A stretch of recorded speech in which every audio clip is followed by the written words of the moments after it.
2024 সালের তুলনায় 25 সালে ধর্ষণের ঘটনা প্রায় 27% বৃদ্ধি পেয়েছে। বাংলাদেশ পুলিশ প্রকাশিত তথ্য অনুযায়ী 2025 সালে জানুয়ারি থেকে জুন মাসের মধ্যে 2744টি ধর্ষণ মামলা দায়ের হয়েছে। 2025 সালে প্রথম 6 মাসে 354টি ধর্ষণের ঘটনার রিপোর্ট হয়েছে, যেখানে 106টি ছিল সংঘবদ্ধ ধর্ষণ। মানবাধিকার সংগঠন আশোকের তথ্য মতে 2025 সালের প্রথম 2 মাসে 96 জন ধর্ষণের শিকার হন, যেখানে 44 জনই ছিল শিশু। কল্পনা করতে পারেন, অনেক ঘটনা সামাজিক চাপ, লজ্জা কিংবা ভয়ের কারণে রিপোর্টই হয় না। কিন্তু প্রশ্ন হলো, কেন এমন হয়?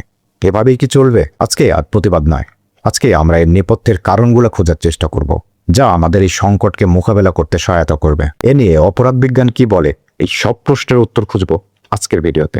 বাংলাদেশে ধর্ষণ শুধু একটি বিচ্ছিন্ন অপরাধ হিসেবে গণ্য হয় না, বরং এটি ধীরে ধীরে সামাজিক উদ্বেগে পরিণত হচ্ছে। বিভিন্ন মানবাধিকার সংস্থা ও সংবাদ মাধ্যমের তথ্য অনুযায়ী বাংলাদেশে প্রায় প্রতি বছর 2500-এর কাছাকাছি ধর্ষণ মামলা দায়ের হচ্ছে, যার একটি বড় অংশই শিশু ভুক্তভোগী। কিছু রিপোর্ট অনুযায়ী দেখা যায় শিশুর হার 60 থেকে 80% পর্যন্ত ওঠানামা করে। বাংলাদেশ মহিলা পরিষদে মিডিয়া সংকলিত তথ্য অনুযায়ী 2025 সালে 700 থেকে 800 জনের কাছাকাছি নারী ও শিশু ধর্ষণ ও সংঘবদ্ধ ধর্ষণের শিকার হয়েছে, যা 2024 সালের তুলনায় প্রায় 50% বেশি বৃদ্ধি পেয়েছে।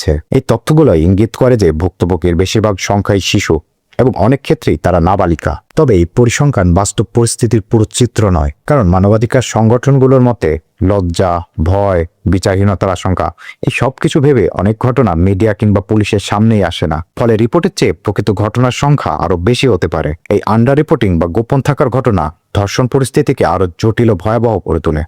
অপরাধ বিজ্ঞানের দৃষ্টিতে ধর্ষণের এই বৃদ্ধি একক কোনো কারণে ঘটে না, বরং এটি একটি বহুস্তরীয় সামাজিক ও কাঠামোগত সমস্যার ফল।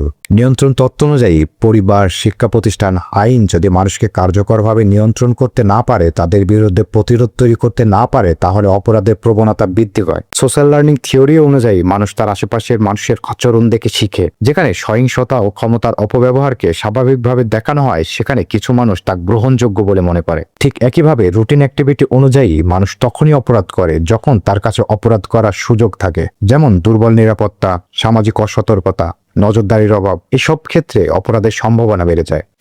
এই বাস্তবতার সামাজিক প্রভাব অনেক বেশি।